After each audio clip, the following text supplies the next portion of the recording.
Well, I said that fake punt by the Colts, and I'm just a guy watching on TV, was one of the most ill-conceived things I've ever seen in my life. As a guy who lives and makes a living looking at film, was it conceived, misguided? What bothered you the most? I'm going to disappoint you here, Colin, and hopefully for the first time.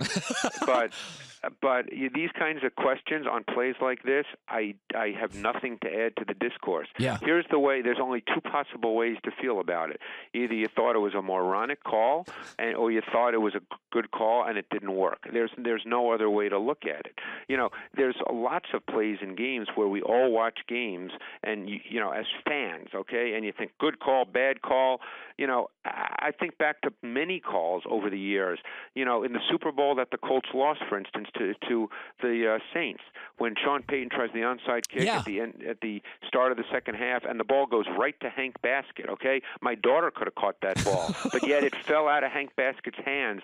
So that became a great call.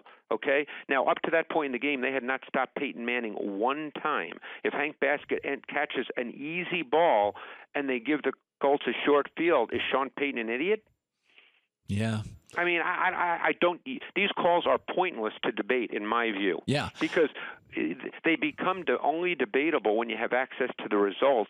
And I'm a process person. I can't debate things based on the result, because there's a whole process that's involved. And granted, coaches in all sports are paid to get the process right. We know that. But we as fans don't have access to the process. Okay, so let's talk Andrew Luck, who returns from a shoulder injury. Yep. When you looked at film on Andrew Luck, did it look like because I thought he floated the ball a couple of times. Greg, he was long. The ball. I agree. That's what I saw. No, what did the tape tell you?